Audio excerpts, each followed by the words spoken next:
Our next guest may be known for his time in the talent agency space, and more recently, he may be known for his titles and accreditations when it comes to music producing, film producing, and TV producing. But here on the Introduction Podcast, as you know by now, we like to dive a little deeper than the surface. So without further ado, I'm excited to introduce you to Lani. Niggas hating, must have missed it. I'm just saying, be realistic. Take it out, asked her to kiss it. Niggas sold out, seen the listing. Magic hour, Lani a mystic. Make life so simplistic. Keep it player, stick to the mission. Hold it down here for my I want to know when you started the music career, because you'd spent some time. I feel like you're really eclectic. You spent some time always in the entertainment side, Yeah. but you did some producing, Yeah. on film. Yeah. You were working as an executive assistant for, I think, at Netflix for a little bit, right? I was at Macro. Macro. Yeah. Macro, and then I was an executive assistant at Will Packer more recently. Yeah, dude, it was honestly just a happening. So it was weird. COVID happened, right? And I'm working for an agent. I'm working from home, and I'm just starting to write music because I'm bored. We're all in the house all day. So normally you commute to work, you commute home, but all that time was gone. So I'm just after work, I would just be bored and I'd be writing. I started writing songs. A friend of mine is an engineer, so I just mess around, go to his studio, and we recorded one song. Actually, Run Forest, the song I just dropped this year. And I was just showing it to friends, just look what I just made, as a joke. And everyone was like, bro, what? You're good. Yeah. You should make more of that. Keep going. So I made a few more songs, and I kept showing them, just close people around me, people whose opinions I taste, people who listen to music that I like. And everyone was like, hey man, you should really stick with this. So I just started recording, and this is really how it happened, dude. I was on a Zoom with Will Packer and my boss, Joanna Bayer.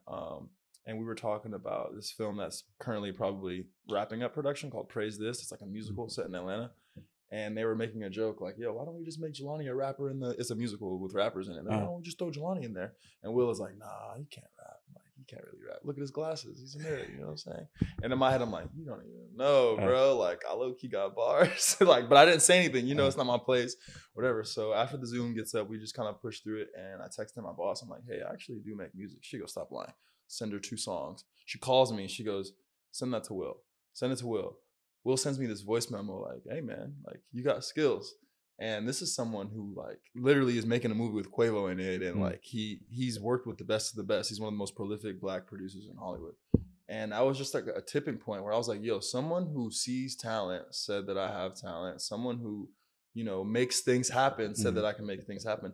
Now it's up to me. And so I had a choice. I was like, am I gonna do this or am I gonna not do this? And I'm doing it. Here we are. Was music something that you had considered before? As a hobby, I always been the dude that had the playlist. You put me on aux. Yeah. I used to search SoundCloud for new artists. I was always an audiophile. I love music, I love beats, but I didn't know I could make it. So all those years of just curating my taste and my style kind of influences my music, and I never had anticipated it. I didn't want to be a rapper. I just started making music, and people were like, you should keep making music. And then I started to just enjoy it more and more and more. And now I couldn't see myself not doing it because of how much I love it, bro. I just love it.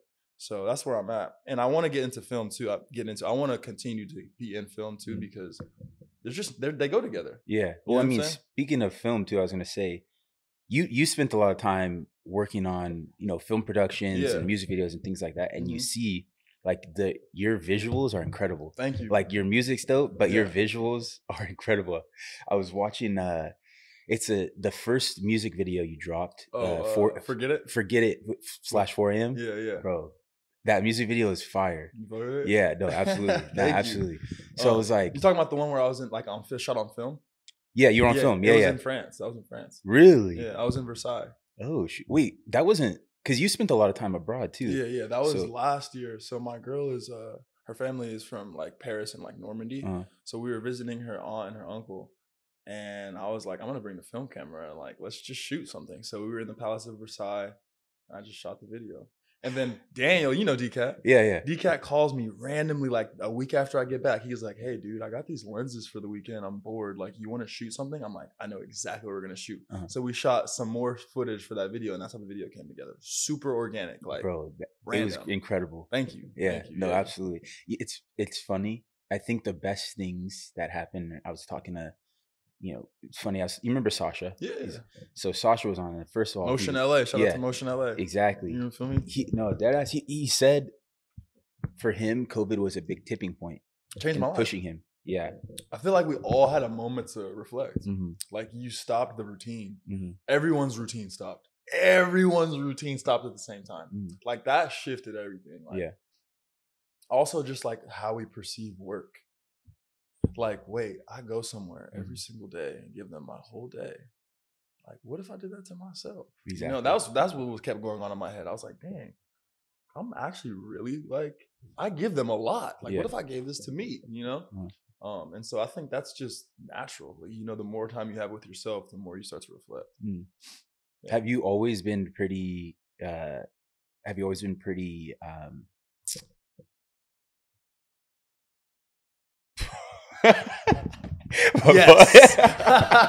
Yes. Wow, that was crazy. Have you always been pretty creative? Mm-hmm. Because like when we went to Pepperdine, you were very creative. Yeah. And you were really eclectic. Remember that video me and Moises made? Yeah, it was fire. Yeah. Thinking back at it should have been obvious that was what I was supposed to do. But at the time, we were just having fun, dude. We were abroad and I was like still deciding my major and we were on this field trip. And actually, most of that footage was for the school. We were supposed to film something for like IP. I was international for IP. And I saw all the footage you had. I was like, bro, you have way more than enough footage. Like, let's get some lyric videos of me and just use the rest of that footage. And that's exactly what we did. So we used leftover footage from like an assignment he got and then just had footage of me like rapping. And that was that video. You're making the most out of every experience that you have. Yeah, straight up. That's like my philosophy, dude. If you notice, the videos are all in nature. Mm-hmm. I'm not like cars, clothes. It's just me. What's that about? Are you like... One, I mean, I'm not rich. I don't got the budget to be going crazy, but also I think it's authentic. I'm really into nature. I like to camp. I like to travel. And I think I like cameras. And I feel like a lot of the time, like you ever watch like National Geographic or like... Yeah, of course. Dude, you see some of the shots that they get of incredible. Earth? We're like, bro, we live on this planet and we like want to stay in the house. It's like, let's go outside. So I don't know. I'm on this new like healthy outdoor camping, wholesome vibe, but make it cool though. No, I love that. It's funny because that's kind of in a similar way. That's kind of what I want to do with the podcast because I haven't seen too many people, and I said this once before, and I hate saying. I just don't know how else to explain is kind of a quote unquote urban setting where it's like you have cool, interesting people. Yeah. And that, we don't subscribe to a specific, ideology or set of rules that like, you would look at us and probably think, oh, the cars or the this, that, and the other. Yeah. But I would love like this podcast, like I said, to, I'm getting to know you on a deeper level, understanding like, why is it that you're passionate about the things that you are? And I haven't really seen too many podcasts come from that lens. Yeah. You know what I'm saying? What is it about you that you're into, dissecting the person? Exactly. So you mentioned that you're working on a film with your dad. Is your dad in the film industry, or did you guys start this, kind of after you? So my dad kind of moved to Los Angeles to get into film. So he's from New York. Both of my parents are from New York. Me and my sister are the only ones in the family from California. And he came out here to be an actor and had me and had my sister, and things kind of didn't go how he anticipated, but he always wanted to be in entertainment. And he told me at some point he realized he didn't want to be an actor. He saw producing was really where he wanted to be. And so he actually got into real estate and started doing well with that and used the money that he got from real estate to produce the film that he produced last year. And so we just sold the film the deal just closed 2 weeks ago to Hulu. Yeah, so my dad just sold the film to Hulu. Hey, that's dope. So it premieres on Wednesday, this Wednesday. It's called 3 Ways on Hulu. Stream that. Yeah, absolutely. That's fire. And so, yeah, after that success, because that's one of his biggest successes, he's like just riding that success, so we want to produce another 2. Actually, we're producing a game show and a feature this year, and it's gonna be I can't tell you too much details right now without spoiling the story, but we're probably aiming to shoot in June, July. That's dope. It's a Black family film set in the 90s. I'll say that. That's literally Boom. what we need, bro. Yeah, we need that. Yeah. We need that. Yeah. Okay. Yeah. So your creative space has been your family's kind of Yeah. emphasize that. My dad has always supported it. Like my parents bought me a guitar when I was a kid, and like they made me play sports. They always wanted me to have hobbies, and they were just like, pick one, like just pick something and just go, you know? So at first I thought I was going to be an athlete, and then I got to school, played for a little bit. Then I got the abroad acceptance, and I was like, this sounds awesome. Went abroad, learned French, met Moises, and I started figuring out like what I'm into. And that kind of evolved into like, you know, the entertainment thing. So right in college, I like toward the end, I was interning at Revelations Entertainment, Morgan Freeman's production company.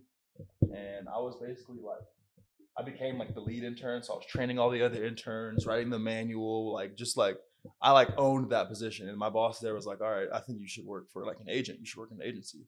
And so then that progression kind of happened to where I ended up at Will Packer. And throughout that journey, I had, you know, I met writers, actors, producers, executives, kind of like everybody across the spectrum in entertainment. And I ended up resonating the most with the writers, producers, and the actors. And I knew that was going to be those were going to be like my things. And I knew I had a love for music. I didn't know how it was going to play. I thought it was maybe I'd be a DJ or throw parties or something, or maybe, you know, my movies would have just dope music in them. I always knew that was going to be a part of it. I didn't know I was going to be the one making the music. So those were always my two interests. It's just crazy to see how they've developed, I guess. Because I didn't predict this at all. It just kind of happened, and I'm just running with it. You're running well. Thank you. Yeah. It's cool to see because you can couple all of those things. Fit. They very all well. fit. It's not like they're opposites, you know. Like complementary is the word, you know. What would you describe your like musical persona as? Like genre, you know, because your music's pretty eclectic. It's not just, you know, I wouldn't say it's rap necessarily. Like, how would you describe it? It's rap influence. Like I'm rapping, but I don't want to be put in that box. I'm gonna just put that out there now. I want it to be perceived as music. You know what I'm saying? And I have aspirations outside of hip hop and rap. Not saying that those aren't like hip hop is home for me. That's just my first love. Like my dad's from Brooklyn. Like Jay-Z is religion. You know what I'm saying? Like I have every blueprint lyric memorized. You know what I'm saying? But at the same time, like I listen to like Pink Floyd and Led Zeppelin and like Metallica. Like I'm a weirdo. So that's all gonna make it in the music. So I think that I'm gonna have fans that are like from all walks of life, not just hip hop fans. It's incredible to see hip hop because I feel like now hip hop's emphasizing, you know, it is worldwide, but it's emphasizing all of these different subcultures. Yes. You know, whereas before it was like if it's not rap, it's out. Or if it's not trap, it's not. You know what I'm saying? Now it's like you got all these lanes. You know what I'm saying? And that's the beauty of it. I think this is the best time. Even though it may be harder to make money off of digital sales, the barrier to entry is lower because of the digital distribution.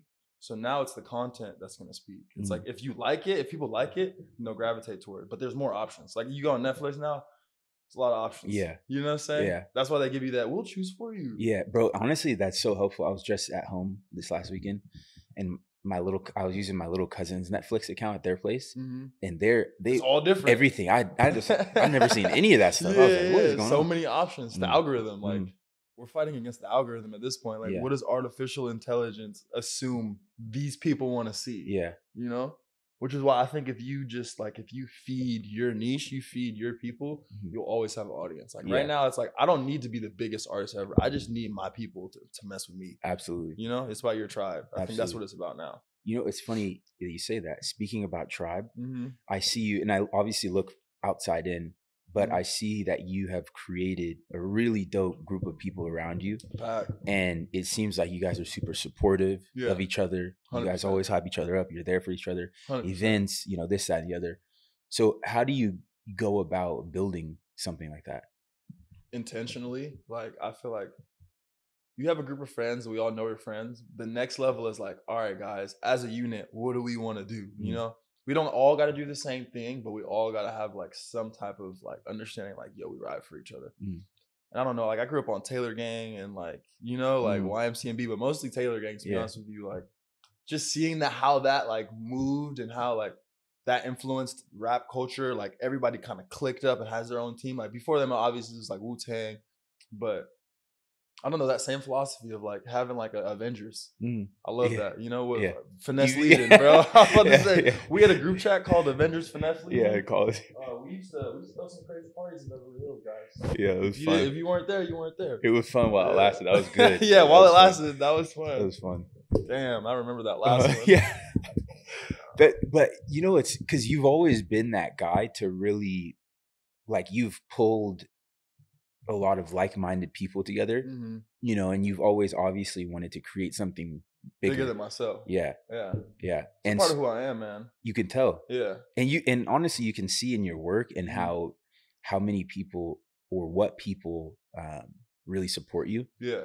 Because it's Yeah, you're really right. dope to see. And I'm telling you, like, and I Thank you, only see man. mostly on Instagram and whatnot, but it really seems like you've created a brotherhood with a lot of these guys that you work with. And Yeah. it's I like, appreciate that, bro. Honestly, definitely. like when you're so in it, sometimes you don't even look at it. You're just doing it. But like, it feels good to hear that and to see that people notice that, because it's Definitely. not like, it's unique for sure. Definitely. We talk about it sometimes. Like, damn, dude, we're really lucky. Like, we got each other. Like, it's also, we all have like respect for each other's art. Like, I'm a fan of my friends, like in the most genuine way. Like, I'll watch their stuff on TV or I'll listen to the music. I'm like, damn, you're really good, bro. Like, even if I wasn't your friend, I would think that. But the fact that I'm your friend, this is sick. You know, so that's where most of us are at. Like, all my friends are genuine fans of my music. Like, I'll be seeing videos of them dancing to my shit. They don't even tell me. Like, they'll play when I'm not around. Like, it's not because it's me. It is because it's me, but it's not because it's me. It's like, they'll be honest with me. If I put a song like that was trash, they'll be the first people to tell me, like, hey, take that down. You know what I'm saying? Yeah. So it's not like I have a bunch of yes men around me. Like, and we kind of keep it that way on purpose. We don't want it to fall into like everybody's just being nice for no reason. Like, well, in that way, you're really helping each other excel. Yeah, you know, you're pushing that envelope continuously. and we're all from different like races and backgrounds too. That's the cool part. Yeah. So how can you you said it was intentional. Mm-hmm. Did you have a plan set out to devise and be like, hey, I really want to create a good squad of people and really, you know, or how's that? Shout out to Wolf. He was very intentional at first. Kind of like, he was the first person to be like, hey guys, we're a thing. I don't know if you realize it yet, but we're a thing. And then we were like, you know what? We are a thing. And then we started just being a thing and started like repping it. And then like, now it's a thing. And I think it's just that belief in yourself that makes anybody believe in you. If you believe in yourself, people are gonna believe in you. Yeah. If you believe something is dope, or you believe that like what you guys are doing is what you should be doing, then people are like, oh, you should be doing that thing too. So I think it comes from within, and we all kind of have that in us. And there's weeks or months where we don't talk to each other, and we have to like intentionally hit the group up, like, "Hey y'all, team meeting. Hey y'all, we need to go camping," or like, what's the last thing we did? We all went to go see Avatar. Oh yeah, stuff like that. You know, on some like wholesome, like we all got to connect because it's a lot of people, and we all are doing different things. So it's easy to get lost too. Yeah, you know. No, I 100%. It's you're moving as a collective, but you're still very emphasizing that the fact that you're individuals in it.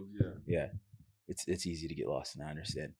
Yeah, man, it's crazy. What do me a favor. I'm gonna just move your turn. Yeah. Nice. So do you are your goals now mainly geared towards music? Like when you envision what the next steps are? It's two things. It's the music and it's the project that I'm working on, at least this year. Because music is something that I can share with the world relatively simply. Like I put together the visuals, I put together everything, and I present it. Whereas like a project is like, it takes a daily, like we got to show up, we got to shoot, we got to get everything, so I have a lot of stuff set up to release this year, and then the film. So those are the two focuses for this year, probably bleeding into the next year. But then I'll probably have a project for you guys end of this year, beginning of next year. Let's go. Project is fire, bro. But I want people to taste different flavors before they get the project, just so you know my range. So are you saying you're gonna drop different genres of music, different singles, and then a project? I see. With maybe one or two of the singles on the project, but then stuff you never heard. Because there's songs that I have that like they stand alone well, but they really will hit when they're on a piece. Like they're not as catchy, or they don't have a hook, or it's not as like structured. It's more of my spirit talking. Like I have a lot of stories that people don't know that I have. stuff that's happened to me, and stuff that just my worldview, that I kind of pour into songs that I haven't shared yet that I know people aren't expecting. Yeah. And I want that to have a proper introduction to a project. That would be great. Yeah. I think you're going to be great at that because, I mean, you can even see it, and I keep going back to the visuals. Mm-hmm. You can tell that it is constructed, like you said, intently. Yeah. There's intention behind it seems like every shot, even the way like you were wearing your hair in the video, I was like, you could tell that it's on purpose in the way that you're shooting. Yeah. So I'm excited for a project. Thank you, man. I appreciate it. Hell yeah. Yeah, definitely. Let's do it. So because you grew up in Palmdale for the most part. So how does a kid from Palmdale become kind of, you're on your way towards this bigger than life persona that you're building for yourself? How does that happen? Like, were you always like, in your head, hey, I need to get out of here and do something a little bigger? Or it definitely when we moved, because I was born in Hollywood, like at the Kaiser on Sunset, and I lived in Leimert Park until I was like 12, so like South Central, right by USC. Okay. And we moved to Palmdale to get out of there, and my parents wanted me to go to a better school and have an opportunity to go to school. And so we left Leimert to go to Palmdale, to Quartz Hill actually specifically, to kind of live in, get away from the madness. Yeah. So there was always this feeling that we had already left where everything is happening. So it was kind of like and it was more my dad and my mom than me, because I'm a kid. I didn't really perceive none of this. I'm just living life, going to school. My dad would always go to LA on the weekends, or we'd always go to LA to handle business or find new clients, or, so it was always like LA was always a part of our existence. And so that's where all the stuff is happening. So I would always go there, and I would just see the lights, and there'd be shows, and Palmdale would feel small. Palmdale would feel boring, But Palmdale was cool because I learned how to skate, and I had a childhood, and I made a lot of good friends. And I was away from a lot of the drama, that gang violence, and a lot of stuff I probably would have got sucked into living in South Central. And so I always knew I wanted to be in the mix. I didn't know how I was going to be in the mix, but I didn't want to live some quiet life in the middle of nowhere. Yeah. And then I think Paul George was a senior, or he was graduating from Pete Knight when I was a freshman. And so we were hearing Paul George league stuff when I was in high school, like, yo, there's this dude named Paul George, he goes to school. And I was like, damn, somebody's making it out of Palmdale, right? And then we had Afro Man, and then so like we already felt like we were close enough to LA to make it, but like we just had to break through, So there was always this feeling like we weren't that cool because we weren't from LA, but we would go to LA and try to hold our own, you know what I'm saying? So I always kind of had a chip on my shoulder because I couldn't claim like I was from South Central like people could, because I didn't go to Audubon, I didn't go to high school in South Central. But I knew that I wanted to put my stamp on the culture of LA, regardless, because that's where I'm from. Yeah. But Palmdale definitely raised me. Shout out to 661. My grandparents are from they live in Quartz Hill. Really? Yeah. No way. Yeah, they live on was that West 60th, something like that. Bro, I lived on 60th and M. I think that's where they live. No way. 60th and M. Bro. There's I just know there's that. It's like a desert right there. Yeah, desert. Literally right. Bro, that's crazy. Yeah. I went to Quartz Hill High School, bro. Right. That was right down there. Yeah. We were there, Thanksgiving. I've been going there for a while. I love Palmdale. Bro, you can get a house for a good price. It's not that far from LA. Like, think about it. 35 minutes is anywhere. Yeah, my parents wanted to buy a house. So that's what I knew about there. That's dope. Yeah. I like that. It does, because, every time I've visited Palmdale, or my grandparents, whatever, it does seem like it's not small town vibes, I feel like, because it's in the middle of the desert. Yeah. And but it is kind of, though. Is it? Kind of small town vibes, but like not fully, though. Yeah. Like not fully. That's crazy. So I'm just like, I'm blowing my mind, bro. Yeah, I didn't know you lived that close. All we used to do all day is skate, ditch school, like smoke weed. Like that was it, dude. That's really all there is to do there. It keeps you just like, there was nothing to really get into. Like I hooped, I played sports. That's why my parents moved me out there. Because I got energy, bro. I would have gotten into something, bro. I would have gotten into something. This mind of mine, they had to get me out of there, Bro, my mom essentially did the same thing, forced me to play sports year round. Yeah, so you got to play sports. Yeah. Do you think that skate culture influences your music at all? 100%, bro. I was such a skater.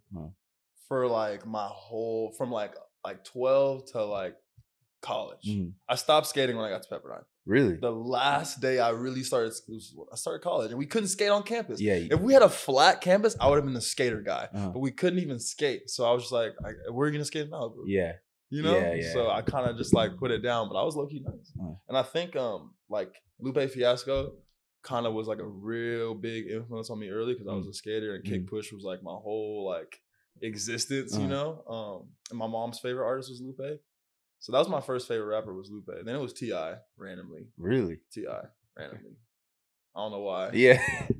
I loved T.I., bro. And then obviously Jay-Z was just like, lyrics were just in my head, bro, because that's all my dad listened to. It was in your blood. I just literally, bro, I could live life by like Jay-Z lyrics. You know what I'm saying? So those are like my earliest influences. And then when I went abroad, I got into like house music, like electronic music. Well, I love K house. Tronada, and like Zoo, and like Zed, and like stuff that like people from South Central will call me weird for. Yeah. You know what I'm saying? Honestly, I'm really thankful for like it. Pepperdine. Pepperdine, really. I'm thankful because it opened my eyes to a lot of different. Shout out to Kahari. Yeah. Kahari put me on so much music. Yeah, he was a plug. K-Father. Yeah, he was a plug. Yeah. He was on that house shit early. I never heard Channel Trace. I never heard of house. Yeah. Like before Pepperdine. Yeah.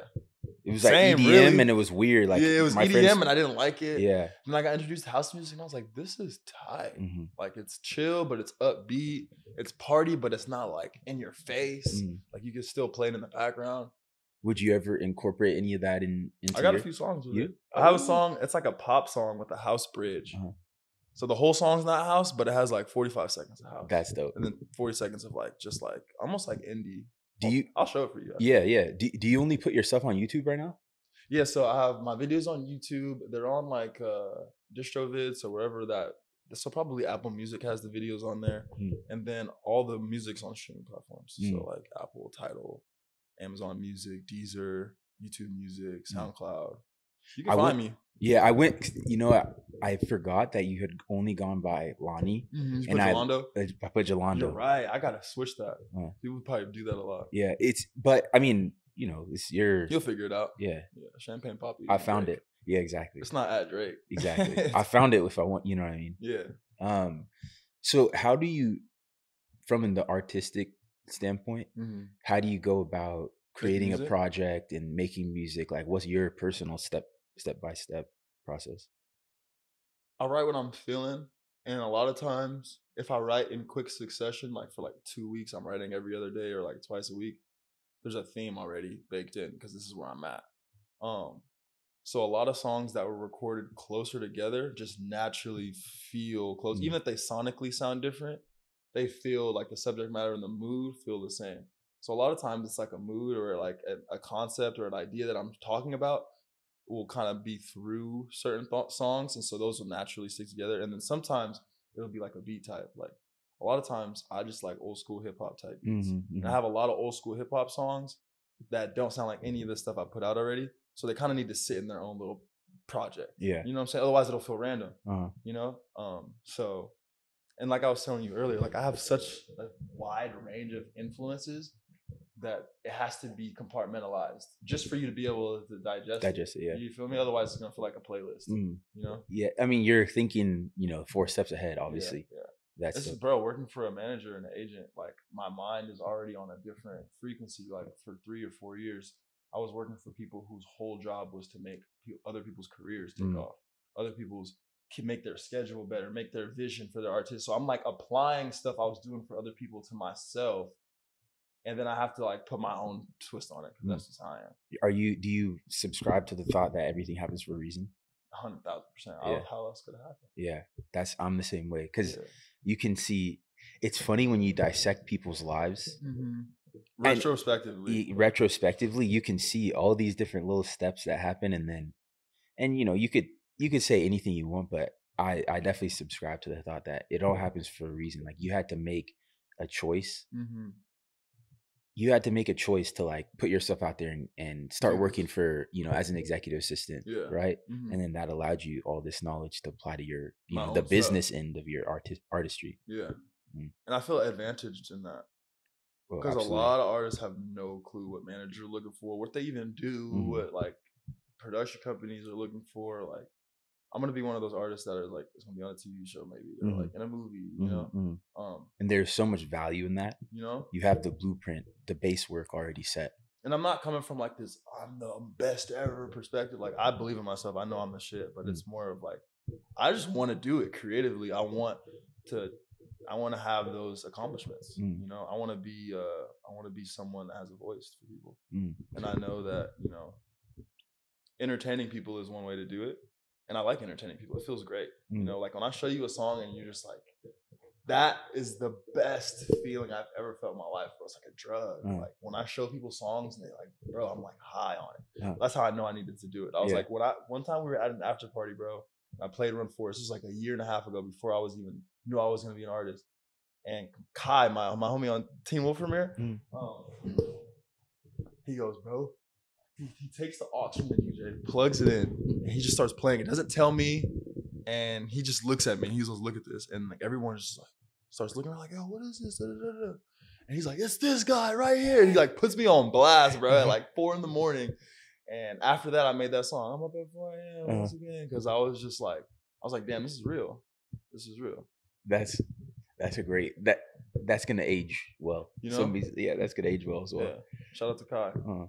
That's the other thing. You put people next to you that want you to win. Yeah, people believe in me around me, and it's real, man. It's real, and I just try to reciprocate it at this point because I'm aware of how blessed I am, and I'm not gonna let it like get to me. Like I'm gonna use it for what it's for, which is to bless other people and to be the best version of myself that I can. Because that's what all these blessings are allowing me to do, is to just, you know, reach my highest potential, man. Absolutely. As corny as that sounds, but it's just what it is, you know? Anything sounds corny if you want it to. Yeah, you know facts. Like, facts. No, I believe in that. Yeah.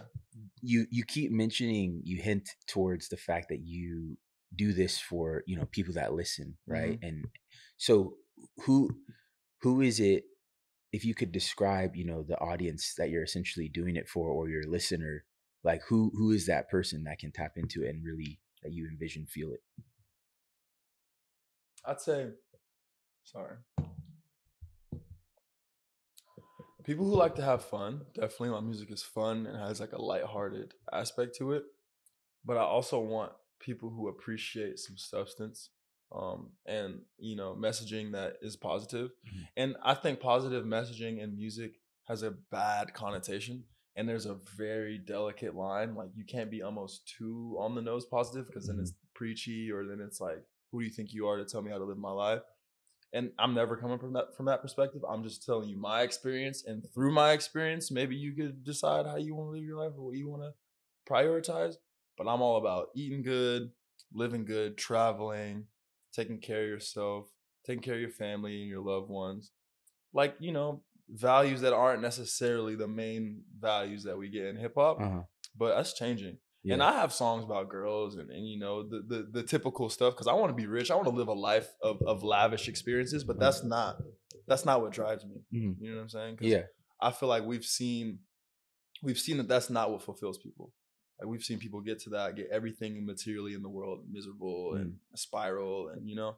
So what really matters is people who care about you and your family and spreading love. Again, cliche. Yeah.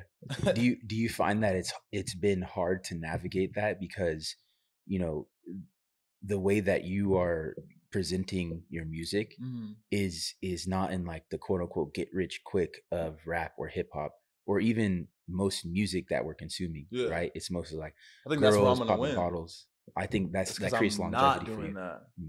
And I'm not doing it in a way that's like I'm better than you because I'm not doing that. I'm not doing that because that's not what I want to do. And it's authentic. Authentically. And I think authenticity always resonates. Because you can feel that I'm just being myself. And all the artists that I really resonate, I know that that's just how they are. I could tell when you're like trying to be a thing, you know what I'm saying? Or you're trying to like fit into something that you think they want to see. And I see a lot of that in music, like sonically and just like expressively. Like you think people want to see you with all those chains. Like they would accept you without the chains. You don't need a neck full of chains. I'm not gonna have a neck full of chains no matter how much money I get. Yeah. I'm not. I'm gonna have a plain watch. It's gonna be a nice watch, plain.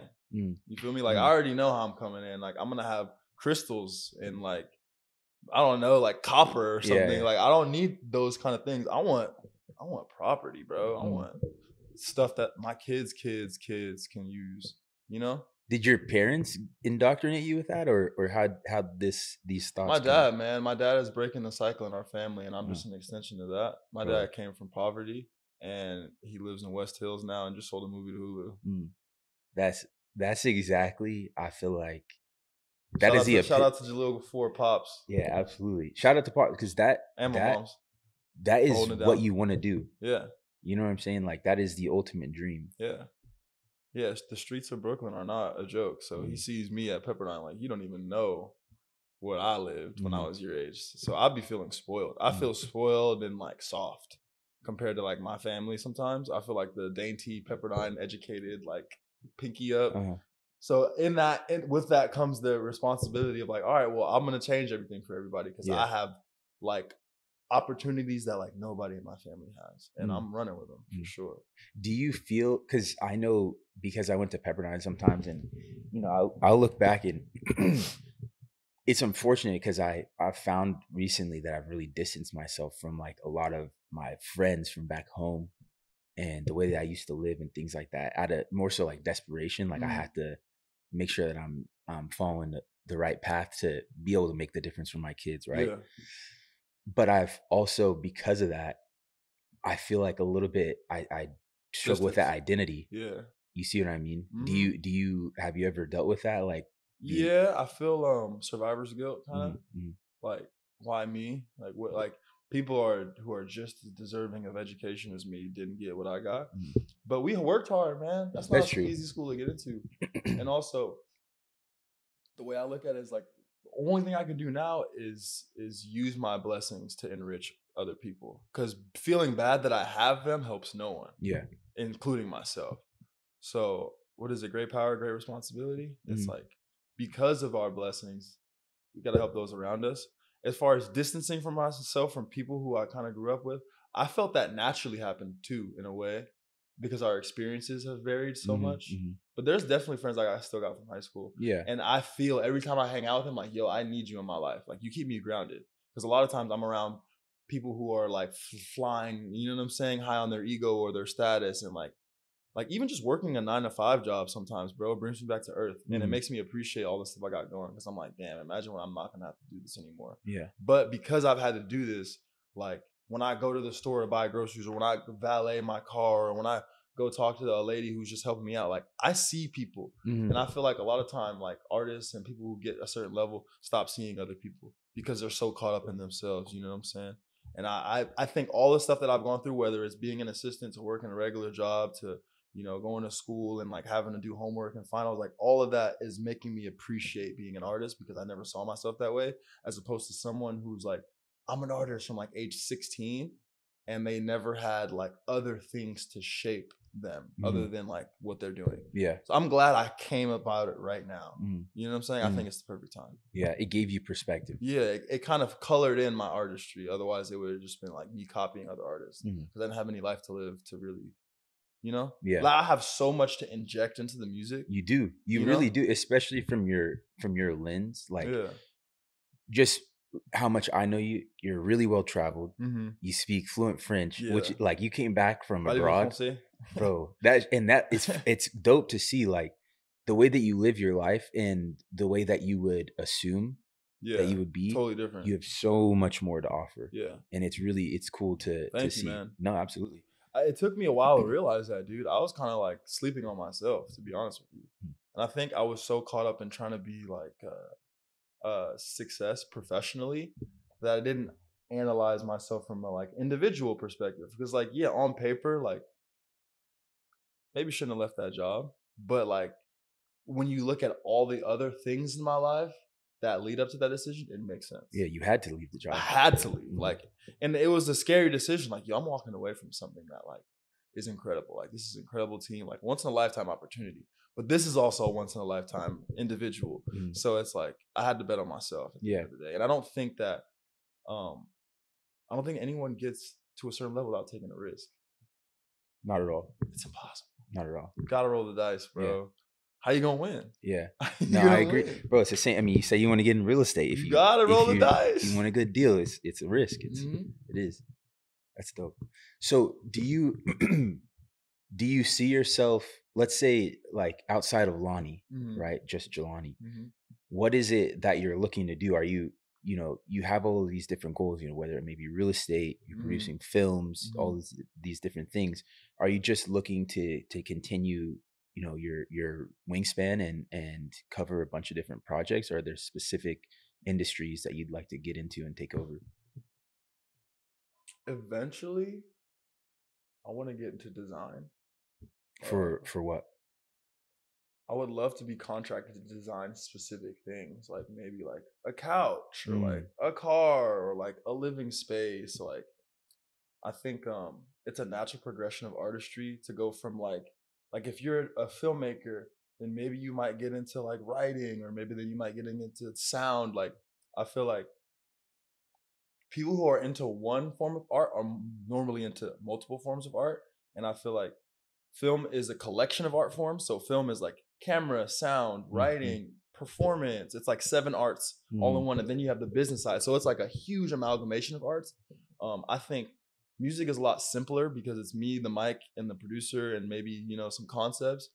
And I think design is just a physical it's like a physical manifestation of that simplicity. Yeah. Like an iPhone. Like look how simple it is. Mhm. But it's the most complex thing at the same time. Yeah, it's like, incredible. and it's because they've refined it 1,000 times and they've went back and like made a new version. And you do that with music, you do that with film, you do that with everything. So I think the process that I'm falling in love with making music is a process that I can apply to like designing things or like creating stuff. So yeah, that's one thing is like design, and eventually, man, I'm gonna be an educator. Okay. Whether or not I'm like a teacher or something, I don't know. Didn't you do something like that? I used to be like I helped career coaching programs, so I would help like freshmen and stuff find their like majors and what they wanted to do. And I was a tutor, so I used to like teach kids French. Yeah. But I like teaching, and I'm good at teaching, and I know that like my voice is powerful, but I know it could be more powerful if I had more things and accolades and materials, things that make people believe what I'm saying. And I don't want to be like a prophet, or I don't want to be followed or anything, but I do know that my education has created this life that I have. And so I want to educate other people, whether it's philosophy or computer science, whatever you're into. But I feel like my people, specifically Black people, suffer from a lack of education, and not just like traditional education like ABC 1 2 3, but just like an understanding of like what's out there. Bro, I couldn't agree with you more. It's like, bro, you could do so many things, but you don't even know that you don't know them. You know what I'm saying? I couldn't agree with you more. I just did an episode with my buddy's dad, who I started the brokerage with. And I was telling him, I was like, bro, before I met you, I didn't even know that people could own apartment buildings. And I grew up, I'm not even kidding, bro. In college, I graduated college. I grew up in an apartment building my whole life. I graduated college. I didn't know niggas could own these. Bro, I didn't even like it. The concept never even crossed my mind. And he was like, because he, he's a really successful real estate guy. Yeah. And he was like, show up to the gym with me, and we'll see. We'll see what's up. Yeah. And I went for like a week. There all the time. What did you say? DCAT be seeing. Oh yeah, I see him. Yeah, like, he's the man. Big dude. I was like, Chandler's been big, bro. I'm just trying to keep it together. That's all. Oh, shoot, I love DCAT though. He's the man. That's one of my best friends. But essentially, he took me there for a week straight and introduced me to one of his best friends, who was a real estate broker in LA, and he ended up offering me a job, and that changed my life. Just like someone took you under their wing, man. Bro, absolutely, and just gave me that crucial piece of knowledge that I needed. He believes in you, and like someone believing in you, because people believed in me. That's how I got here. Like my first boss, shout out to Gabby Mena, took me out of the mailroom at Paradigm Talent Agency before they got acquired, and he was like, "Hey, man, like you ready to do this?" And he believed in me, and that belief in someone who's very successful, who has a lot of things going for them, who has a name for themselves. That belief in you makes you believe in yourself. You're absolutely. Like, oh wow, I am. And that kind of just led me to where I am today, where it's like I hold my opinion and my regard just as highly as anyone I look up to. Which I think that's one of the most powerful things that you have. Like if you can be, the new kid on the block, for lack of a better word, and still hold yourself in the same light as all these other people. Yeah. With like, because I've been in the room with them. Exactly. I've sat at the table, like for real. And it's not like in a way that's like I'm leeching or I was like not an equal, but I'm contributing to the conversation in some capacity. I'm like, well, I have a seat at this table and I'm supposed to be at this table. Absolutely. You know? I think that's a necessary mentality. And I feel like a lot of our people don't have that. You know, and that comes from education. That comes from just confidence in our ability to like own businesses and have opinions. I feel like a lot of us don't even feel like we should have an opinion. So like, oh, I don't know about that. For the longest time, you know, we were told that we shouldn't. Yeah. So no, I definitely agree with you. I think that's an incredible position to take because not a lot of people. I think most people that I know, and even myself, sometimes are so desperate to get out of their own situation and make their own lives better that they forget to look back and be like, oh shoot, you know, hey, I have the power to take some people along with me. Yeah, straight up. And like, because so many people have reached down and like lifted me up or like have seen me, even though I'm in a lower position than them or believed in me, like I'm gonna do the same thing. Like that's really what, you know, those corny billboards was like, pass it on. Yeah. Pass it on. Doing it. I'm passing it. I'm passing it on, man, because that's how it works. You know what I'm saying? Like that's how the game gets passed down. Yeah. Did somebody do that for you musically? Or were you, you know, was it just that push, you know, of your friends' confidence and people around you believing in you that? Wolf was the first one to be like, hey man, you should get in the studio. Because I used to freestyle with him. We used to just be messing around on some like in the car freestyling stuff, you know, like freestyle. And he's like, hey bro, you could look you rap. You want to come to the studio with me one time? We made a song in like 2018 called it's on SoundCloud still, low key. We do and they don't, or no, it's called "What Are You Doing?" And the hook is like, "We do, but they don't, and we do." And I low-key bodied that. It was like my first verse ever, and I was like, "That was Wolf." He put me on. He was like, "Oh yeah, bro, you got it." And I didn't make music for years after that, but in the back of my head, I was like, "I could probably do that. I could probably do that." And then COVID happened. I was like, "Let me try that." Yeah, here we are. That's amazing. Yeah, you have a really cool inception story as well. Thank you. So I feel like I've been so lucky to. Bro, like one of my buddies, he's a designer, and I had him on the podcast. This is my second episode, and you guys both have such like design, bro. I feel like people like you guys, clothes, it's like meant to be. Yeah. You know what I mean? Yeah. And the people that you are, it's like it makes sense. It makes sense. Yeah. You know, it doesn't sound crazy, bro. And the more that I sit in it, the less crazy it sounds. It's like, oh, duh. You know, like. Because a while I was like, I'm tripping. I'm not really. Yeah, you are. You know? That's the only difference. That's it. It's just a mental perspective change. And then that little change impacts all your decisions. So like now I'm making decisions from a place of, yeah, I am going to be that thing. Or I am that guy that everyone's going to eventually listen to or look up to. I just have to treat myself like that. And people will understand. Yeah. You know? So when you're sitting back and do you ever sit back and like envision that like kind of made it version of Lani? I have dreams of me at sold out shows, bro. I wake up with like goosebumps. Crazy. And then sometimes I'm like, am I tripping? But most of the time I'm like, nah, I'm not tripping. Yeah. There was a moment recently where I came home from work at like 3 a.m. All my homies were over. No, you're good. All my homies were over my house. I didn't know they were gonna be there. And they were all playing my music. I just walked in, and they didn't know I was coming in. It was just like this weird, surreal moment. We're like, "Hey, he's here!" And I was like, "Damn, this is real." You know what I'm saying? So it's been becoming more and more real, just every day. And I think that as long as I live in this place where I'm creating from a true passion of creating for people to enjoy, can't lose. Because I'm not doing this for money. I'm not doing this for clout. I don't care if you know my name or you don't.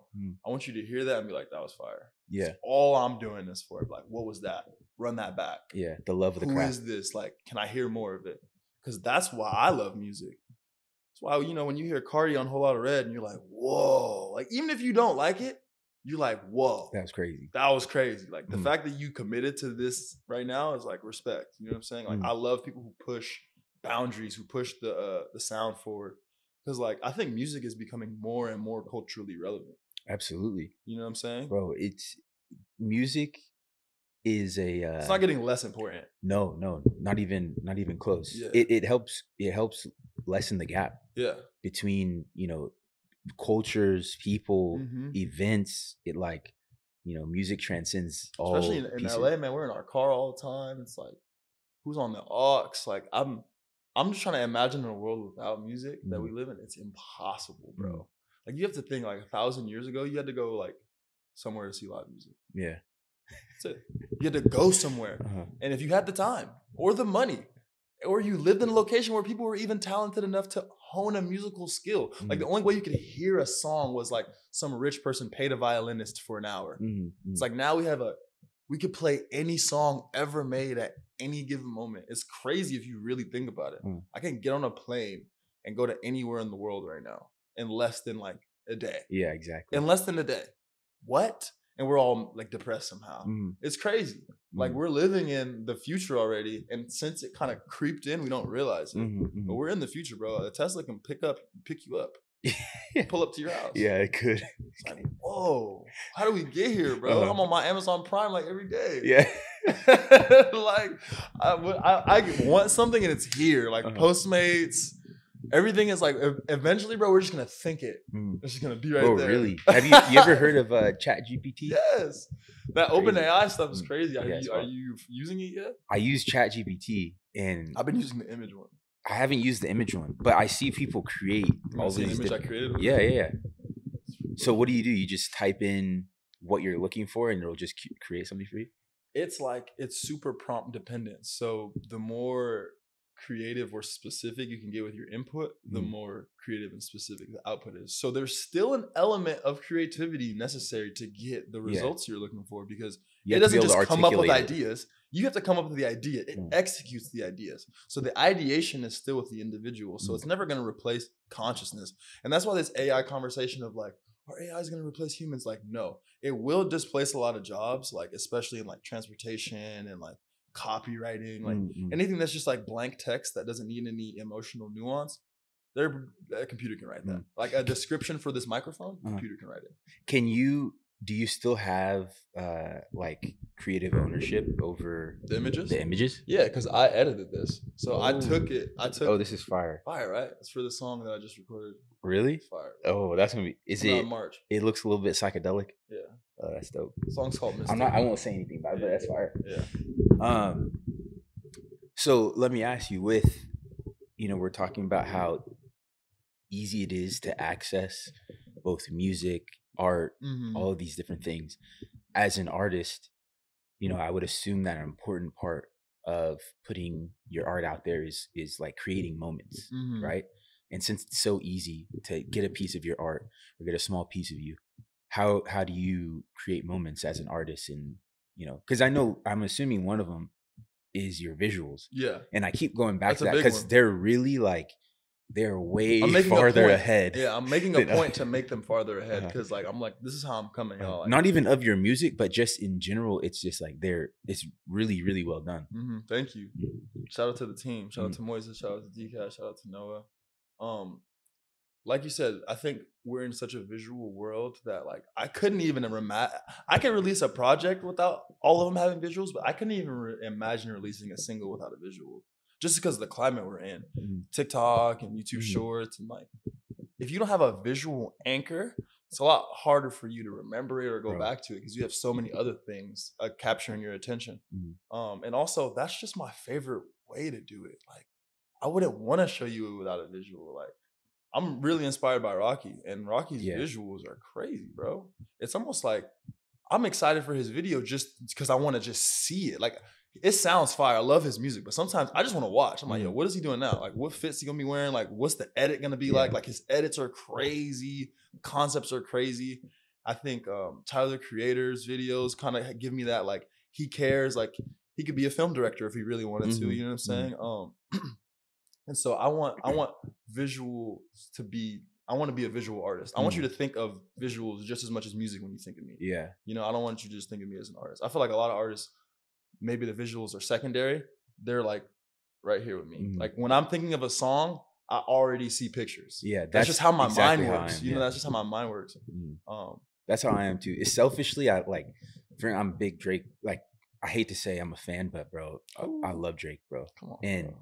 And if you hate on Drake, you're a hater. Yeah, no, absolutely. I agree with you. You're a hater, bro. But this dude, I undeniably wish amazing music. Incredible. I wish he would put a little bit more effort. I feel like in his he don't visuals. really care. Yeah, he just doesn't care. Yeah. And which, I'm speaking selfishly of what I want. This dude, he could do whatever he wants. I love if he had Rocky level visuals. Bro, it would be crazy. That would be sick. So do you see yourself like, and I don't mean to put you on the spot, but do you see yourself like Drake level? Yeah. One day? Like, is that the goal, or you just... It's not the goal, but I see it. I'm not going to be disappointed that doesn't happen. But if it does, I won't be like, damn, I wonder how this happened. It's refreshing to see that you have that. Because, if you're not going to be like, I want to be the stars, best. Bro. Yeah. If I'm not going to be Ash Ketchum, why play Pokemon? Yeah. You feel me? Really. I want to be the best that no one ever was. Like, I have a lot of Pokemon bars, bro. If you look at my background, low key, it's Ash and Mewtwo. That's me with Naruto. Pokemon. Yeah, exactly. You low key, you done put me on a Naruto, but you were reinforcing me watching it. Really? Yeah, college. I love Naruto. Once I finished Shippuden, bro, my life changed. Yeah. That was probably the best story I've ever seen. Same. No cap. Naruto is the best story ever told. It's you incredible. Heard it from here. It's a saga rivaling J.K. Rowling's Harry Potter, bro. Rivaling the Aragon series, rivaling any long novel series that you could think of. Naruto's right there. Shout out to Uzumaki. The ultimate underdog. Ultimate underdog.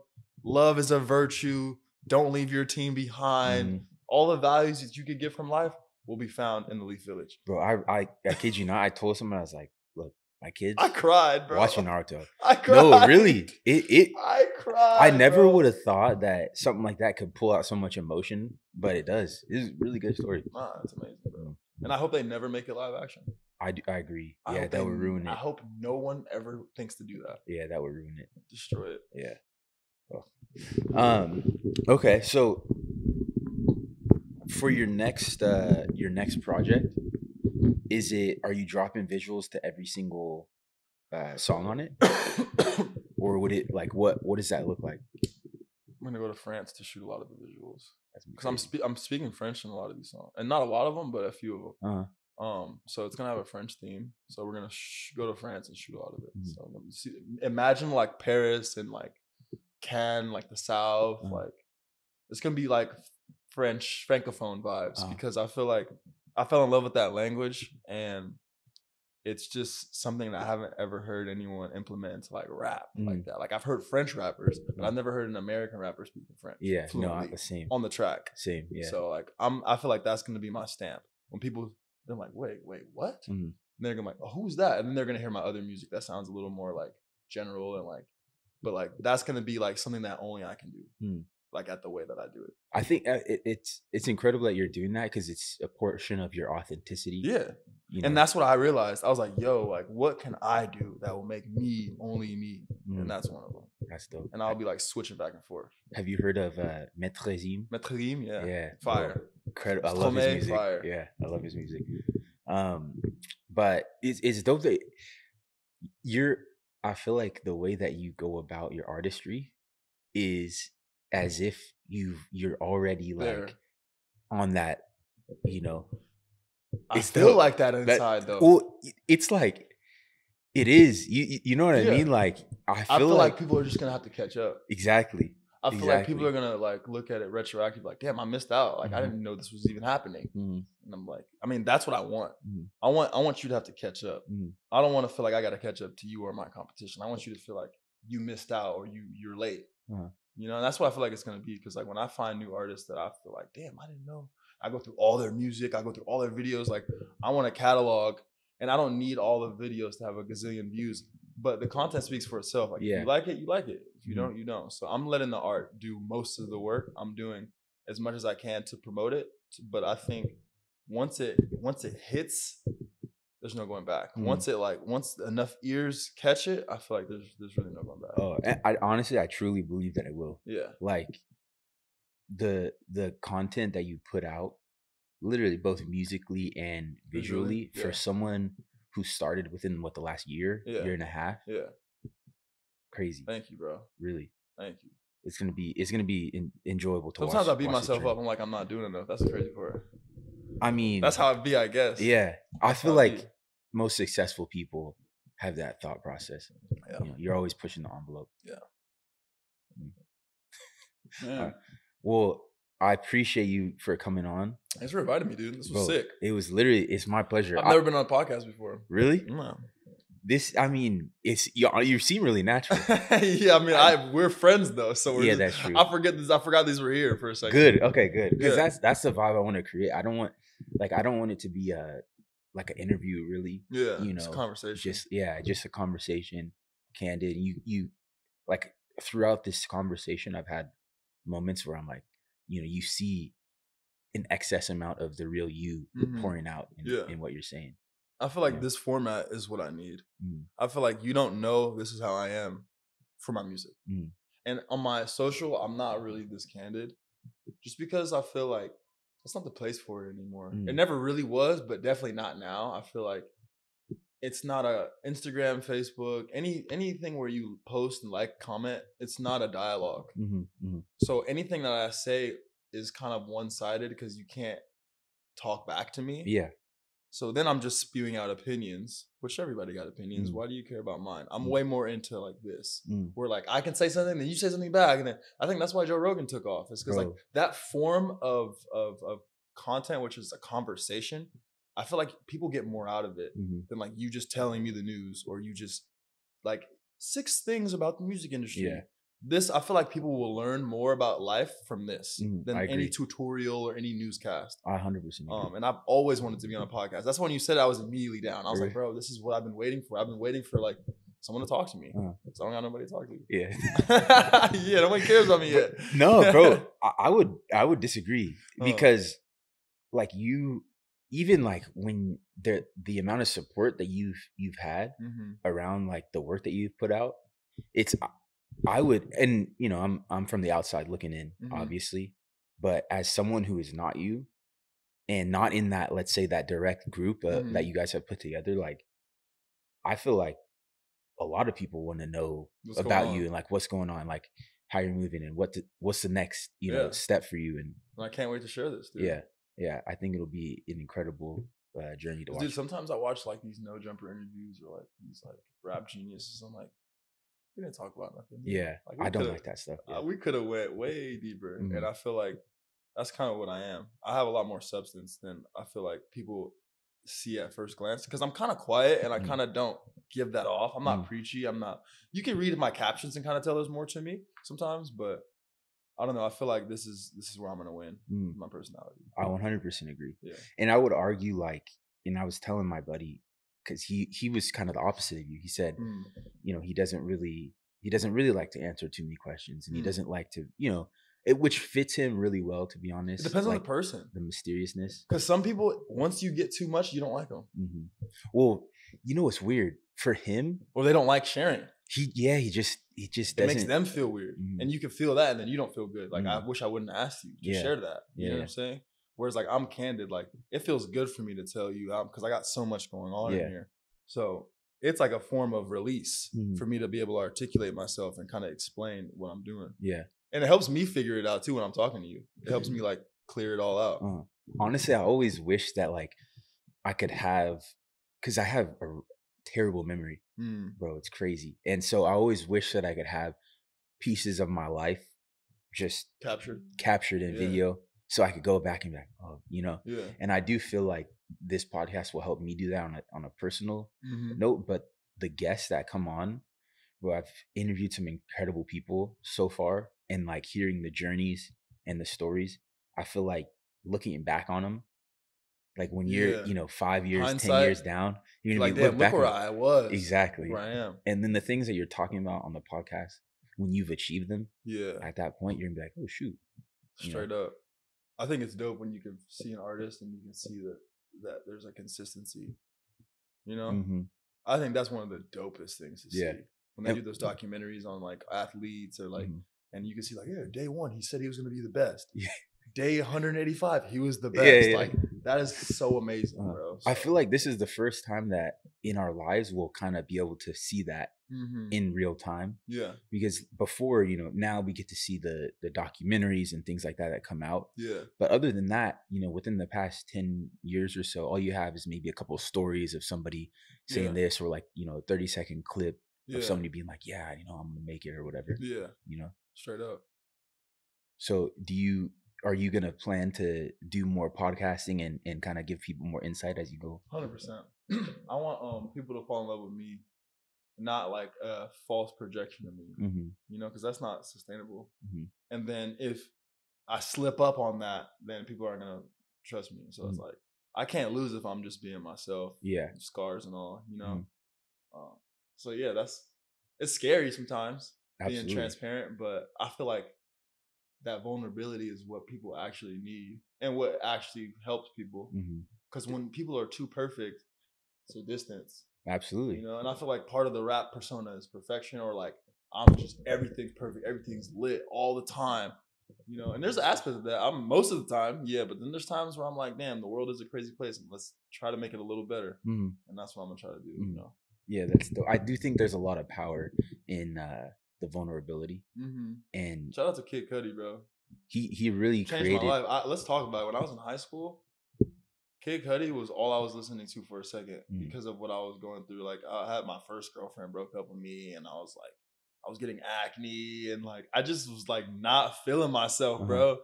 And he was just like, "It's all right. It's okay to not feel okay," And like I feel like that's why so many people still love Cudi to this day. Like he made you feel okay about not feeling okay. And I feel like part of that's in my heritage too. Like some of the songs I'm like upset at the world, but like there's some stuff to be upset about. This Tyreek Nichols stuff that just happened. Like we got a lot of work to do, and it's not like got to be stressful about it, but there is this acknowledgement of like, yo, the world could be a better place, and we can do our part. Yeah, what I'm saying? We don't got to be stressed about it. We don't got to like sacrifice ourselves and our happiness for it. But I feel like most people are fulfilled when they have a sense of purpose, and what better purpose than that? Is that what you think your purpose is? Ultimately, in the most general sense, is to help people, but specifically, you can help people a lot of different ways. Making songs helps people. When I drive to some shit that I really like, that person just helped me. You know what I'm saying? When I hear some game and I can apply it to my life, that person just helped me. It don't gotta be like I don't gotta buy you a house. Yeah. Or like feed the poor every single day. You know what I'm saying? But I feel like it aggregates. Yeah, you know absolutely. What I'm saying? Everybody, the small amounts of people that do it's large amounts of people that do a small part. Yeah, it's not one guy doing everything. I feel like the savior mentality is destructive. Yeah. I agree. But he is not your savior. Yeah. You thought you get a money counter. Yeah. He is not your savior. Yeah. Shout out to Kendrick, bro. How did I not bring Kate out this whole time? Who are your like musical goats in your personal opinion? Like if you give your top 5. You can't put this in the podcast, but yeah, because I studied philosophy, bro. So I have a very strong ethical calling to like do something. Yeah. Not just reap the benefits of I can't help it. Like there's a part of me that wants to help. And so I struggle with like how much of that do I do without sacrificing my own success? Because there is a degree of self-sacrifice that you have to do to help people. And I haven't answered that question because I'm still in my beginning of my journey. I don't have the ability to help anyone yet. But I can't say that I know how I would be at that level. Like we can't judge this man. Yeah. We can't judge anybody we don't know, especially when you're at the top of your field, and your field is the most influential art form. No, absolutely. Do you mind if I throw that last portion? Because I put think that last sentence out. Yeah, because I think I don't want to name drop any big A-list. No, I won't. I'll cut that out. But I think there's something really powerful and it's honestly something I struggle with, and that I talk about like going back home and stuff, because coming out here and you look at a world where majority of the people that are quote unquote successful don't necessarily look like you. You struggle with conforming to their norms. You see what I mean? And so it's a tough delicate balance. It's a delicate balance, right? Because it's like you can't make too much commotion in a room full of china, or else you're gonna, break everything. you know, but at the same time, like, it's uncomfortable to walk around, Yeah. you know, like covered, you It's know. like, maybe let's not have this much glass in here. You know what I'm saying? No, I agree. So I agree. Maybe it it's comes down to changing the room around. You know what I'm saying? And one way to change the room is to break all the glass. True. This You know is true. what I'm saying? And it's like, now there's glass everywhere. Yeah. And it's like, now there's glass everywhere. We got to clean it up. But it's a different room. It is a different room. You did change it. Yeah. Is it what we needed or wanted? Who knows? It's different now. And I don't necessarily want to break all the glass. I don't necessarily want to break it. Maybe we paint it. You know what I'm saying? Move it. Maybe it feng shui it. Yeah. To where I'm not tripping because my feet are black. Oh, that's a good metaphor. That was yeah, it's a bar. That's a bar. That was a bar. But yeah, I think I don't need like revolutionary destructive change. I think the way we change is like self-empowerment, self-education, and cooperation. We don't need to change outwardly and externally. We need to change internally and in our communities. Like what's that dude? The Wall Street hustler, the guy who's been putting people on like how to day trade and stocks and bonds. I haven't seen him. He's on YouTube. I don't know his channel. We gotta find it out after this. But he's this black dude. I think he was formerly incarcerated. And when he was in, someone had put him on game onto finance and like just how the game works. He came out, owns properties, renting it out, and now he teaches, you know, people how to do the same thing. And I'm like, that is the epitome of what we need. Yeah. Like someone who's been and it doesn't need to be a person, but like he's seen where, you know, letting the system kind of control you will lead you, you know, it's crime, drugs, or just transience in general. Got out of that, and then now is using the system to benefit himself, his family, and his people. I feel like is a metaphor for what we have been through as black people. You know, we're the descendants of slaves, and we haven't been able to fully understand how to integrate ourselves into this economy because of education, because of culture, because of geographic where we live. And it's a very complicated issue. And so like one person can't fix it and one industry can't fix it. So it needs to be like a multifaceted approach. And one of those facets is education and finance. And so I think the metaphor we use where, you know, breaking the room full of china is necessary is in an economic sense, not in like we don't need to go out and yell and riot or we don't need another headline. Like we need to change our day-to-day life experiences through, you know, action. And one of those things, we don't own any property. We don't have financial freedom or literacy. And that's how you move around in this world. So I feel like if we moved around more comfortably, things would manifest differently. I agree with you. You know? I agree with you. Yeah. It's refreshing to hear that thought from. I'm privileged though, you know? Look, yes, you are and we are extremely privileged. Yeah. But at the end of the day, it's all relative, really. It is. And it's unfortunate. It's unfortunate to say that it's all relative, but like, you know, God forbid it could have been, you know, you were born in Ghana and there's some crazy stuff going on. You could be, you know, mining for straight up coal or cobalt. You know what I mean? Like, so relatively in terms of the world, like we're all so privileged, and like the fact that you are using that privilege to also pass that forward and hopefully bring about more change and increase, you know, the amount of privilege that other people have. Yeah. I think that's incredible. Not a lot of people are going to go out of their way to do that. Yeah. Like, you ever listen to Larry June? He just talks about being healthy, having a good credit score, taking care of your kids, sweeping the floor. You know, like, we can talk about complex systemic stuff, or we can talk about just like mental health. Like, I feel like we're lost in this digital world and everyone's scrolling away, and like we don't have an anchor in reality sometimes. And I feel like values and principles are what we start, the only thing we can live by now. And so just like reinforcing those in a fun way that's not stressful. So like music is dope for that, art is dope for that, music, movies are good for that, because those commercials are lame. Those passing on commercials are so lame. But if you can like put it in a format that's dope, like do the right thing, like a whole movie. You know what I'm saying? Like, or you put that in the form of an artist. You dig? You know? Like in a way that's not like, here, I'm telling you to be the way. It's just like, here, this is how it is. Take it how you will. There's an artist's quote, I forgot. We took it in humanities where it's like, I think it was when we were learning about modernism. And what was it? It was saying to name is to destroy, but to suggest is to create. So it's like, if I tell you exactly specifically what to do, how to do it, and what the result should be, I almost destroyed your motivation and intuition of how to do it yourself, or maybe a different solution that could have been better. But if I just suggest to you the desired outcome or the essence of what we're trying to do, you can bring your individuality and your own subjective consciousness to the table. You allow space for innovation. Yeah. 100%. And so I feel like that is kind of what I'm trying to do. I don't want to say anything specifically because I don't have the answers. I don't know what we're supposed to be doing. I don't know a lot of things, but I do know I can, suggest positivity and put it in a frame that could inspire the next person to figure it out. Maybe, that's where I'm at. Bro, that's dope. Yeah. I think I'm in on that mic drop because that's incredible. And I do think that it's going to be really nice to see how you continue to spread that message, because you really do. Like, for people who may not know you, you do, in the way that you live, in the way that you carry yourself, how you are to people both that you know and that you don't know. Yeah. So thank you, man. Appreciate absolutely that. I appreciate you for coming on.